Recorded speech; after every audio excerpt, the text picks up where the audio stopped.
Pintar com os dedos é brincadeira de criança? No passado pode ter sido, mas hoje artistas estão aproveitando a multiplicação das telas, dos tablets, dos smartphones, para criar uma nova forma de expressão. Arte que é literalmente digital. Eles são os artistas móveis. I've been painting on iPhones and iPads for about 3 years now, and it introduced me to digital. Before that, I had never been exposed to digital at all.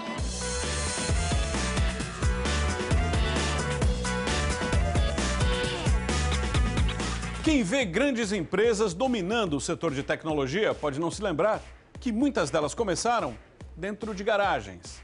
Hoje, os novos espaços de criação científica e tecnológica são diferentes. Biólogos, químicos, engenheiros, designers estão se reunindo em espaços de trabalho coletivos, como esse aqui. Eles são muito mais baratos, são muitas vezes improvisados, mas funcionam com um ingrediente muito importante: a liberdade de criação. Eles são os Hackerspaces, que você vai conhecer agora no Globo News Ciência e Tecnologia.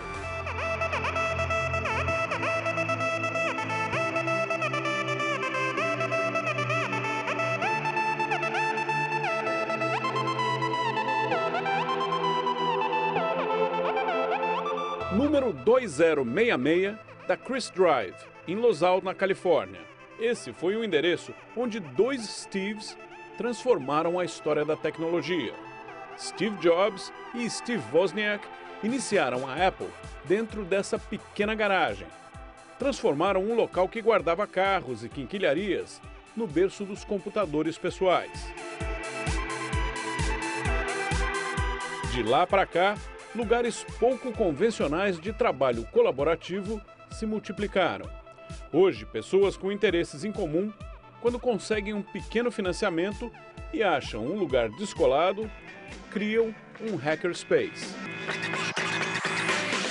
Aqui em Nova York, prédios que antes eram usados por fábricas, agora estão abrigando os laboratórios como esse, da Jane Space. A organização permite que pessoas comuns tenham acesso a áreas da ciência, como a biotecnologia, que antes eram reservadas aos grandes laboratórios. It was early on the radar of certain people.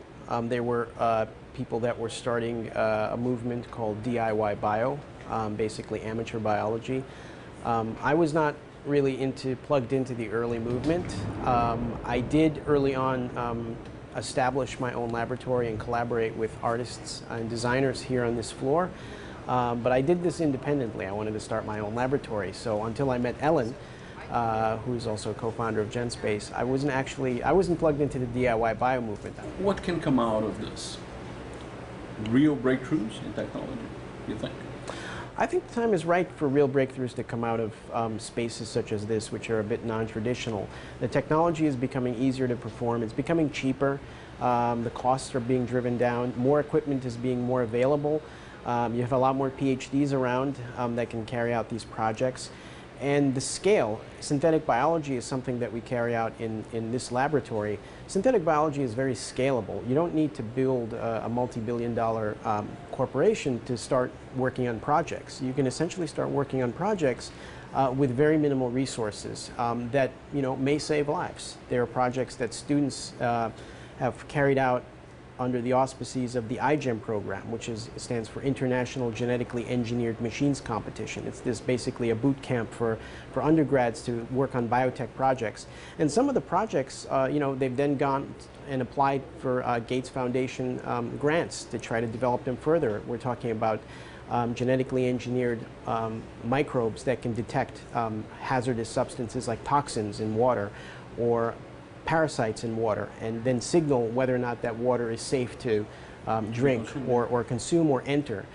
So these are projects that really can have a large impact and really require just minimal resources, but really the space is lacking. So space is very important because this is not theoretical, it's very practical. You need a workbench, you need some equipment, and you need a shared space in which to do these. How much is this? How much did this cost? Well, this cost basically, so if you wanted to buy this equipment new, I mean, we're talking hundreds of thousands of dollars. We're talking about $500,000 or more. However, if you find this equipment used, if you get it through donations, I bought some equipment and friends had chipped in and bought it on eBay, we're talking tens of thousands of dollars.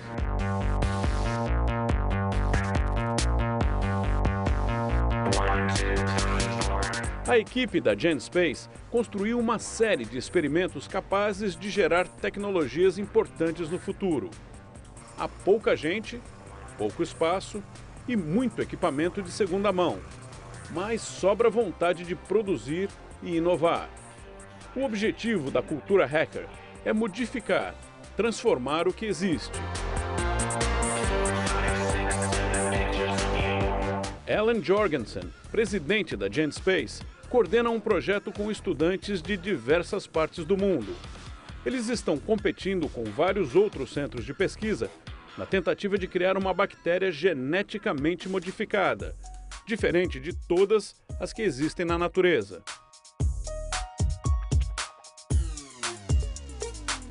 Now, why is it easier for them to work here than to work in their colleges?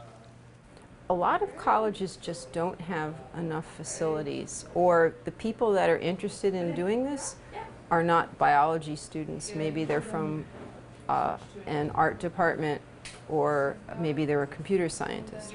And there's a lot of interest now in biology, biotech, genetic engineering, synthetic biology, as it impacts other disciplines. So give me an example. Well, for instance, this team is sponsored by an architecture department. And the reason it is because architects always look for new materials. I see. And now, even biological materials. Biological materials may be the next big thing in architecture. So we're working on a biologically engineered materials project. We are in an old building in Brooklyn that evidently never had any infrastructure for a lab. Right. However, this is a laboratory. How come this concept is coming to be? Why use a space like this for that? Well, there's, first of all, as I said, there isn't enough conventional lab space. Second of all, there's something that these spaces offer that conventional lab space doesn't. And that's a certain degree of intellectual freedom, because you don't have to justify that the project is worthwhile in terms of making money, or even if it's feasible, to either a university committee or to a biotech company.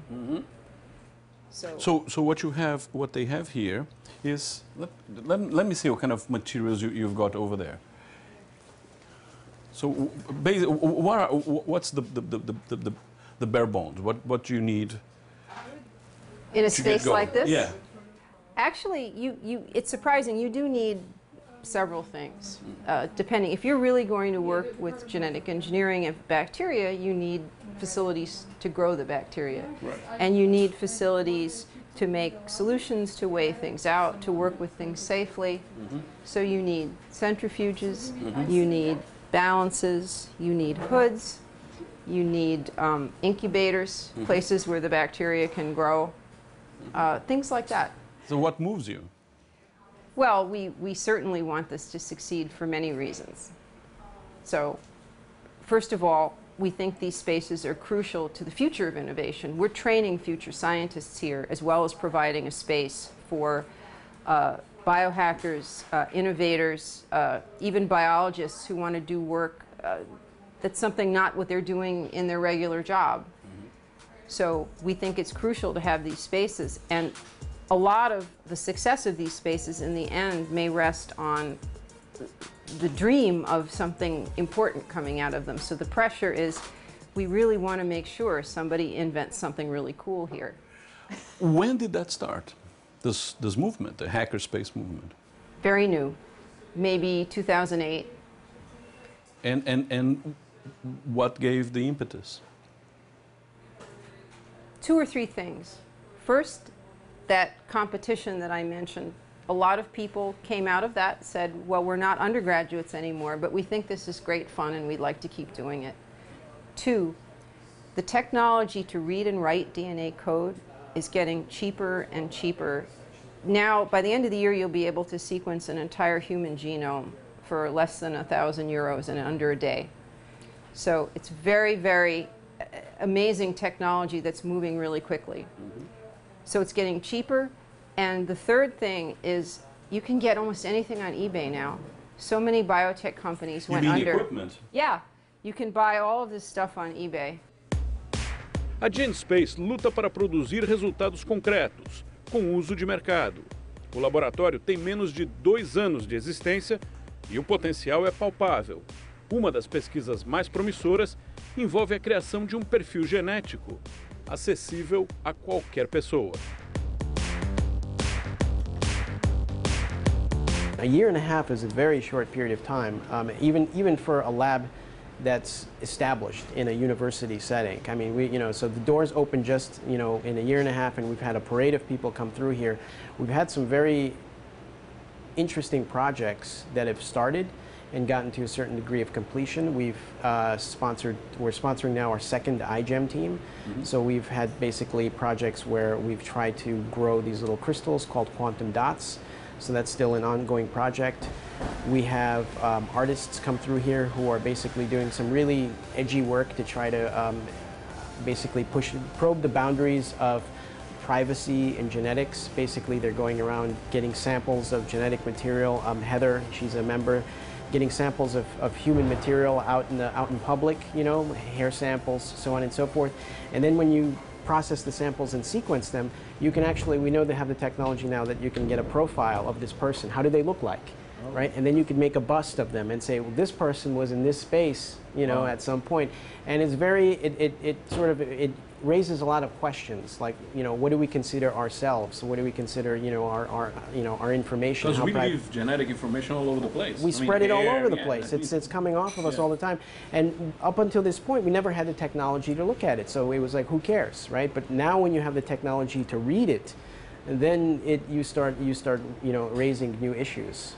And that's something that her work is trying to push to the forefront. Wonderful. Well, thank you very much indeed. Oh, you're welcome. Thank you.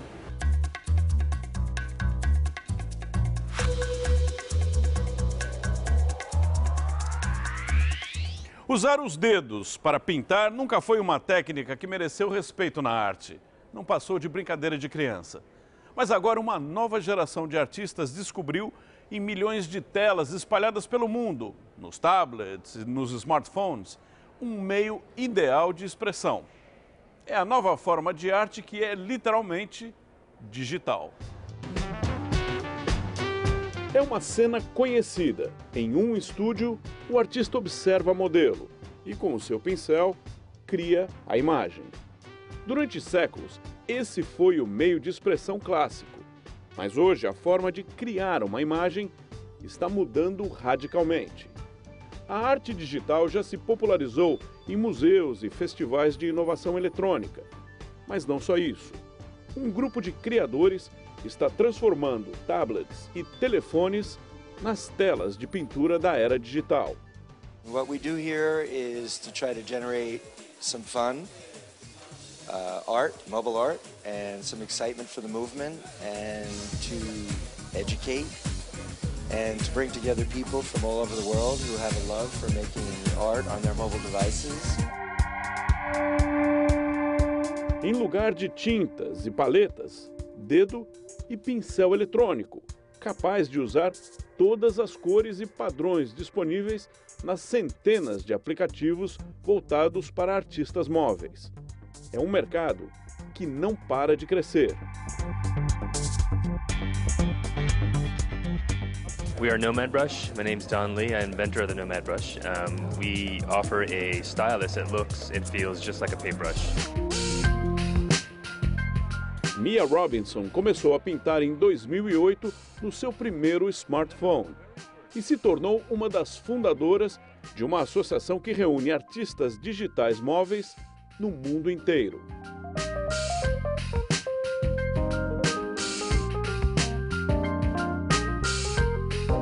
The first time that I used my phone was in late 2008. I had just gotten the phone and I didn't really know what to do with it. And so I decided to look for just random applications. And it felt really like drawing on the phone felt really intuitive to me. So that was one of the first searches that I did. And surprisingly, an app popped up. It was called Brushes. And I went through it and looked at some of the little sample drawings, and I went, wow, this is kind of cool. Let me see if I can download it and do something with it. And I downloaded it, and it literally changed my life artistically.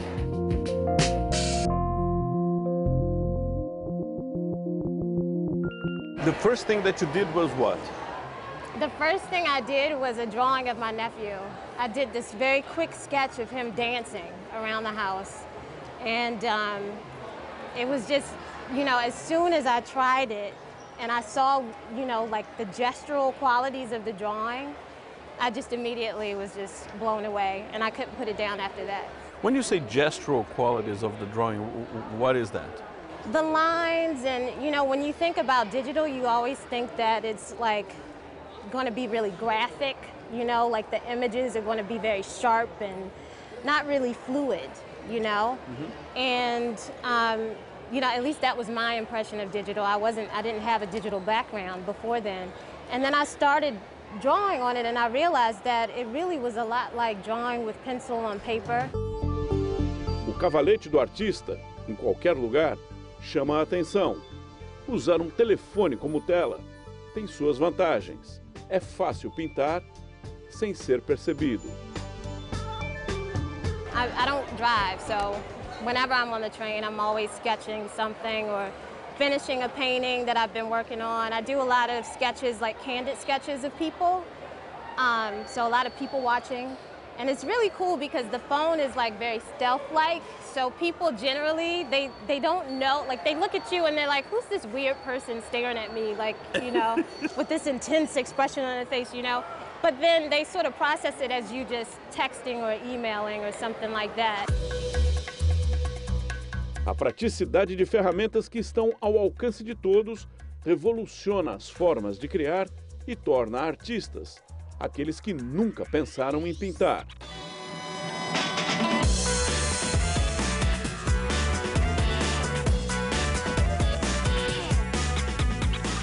I think that the mobile art community is just a friendlier, less intimidating group, because a lot of people that are drawn to mobile art come from just about every professional background imaginable. It's not just artists, you know. The beautiful thing about the medium is that it sort of gives everybody access, or everybody an opportunity to be creative. Exemplo é o jogo Draw Something, onde o desafio entre as pessoas é ver quem cria os melhores desenhos. A brincadeira também é jogo entre profissionais.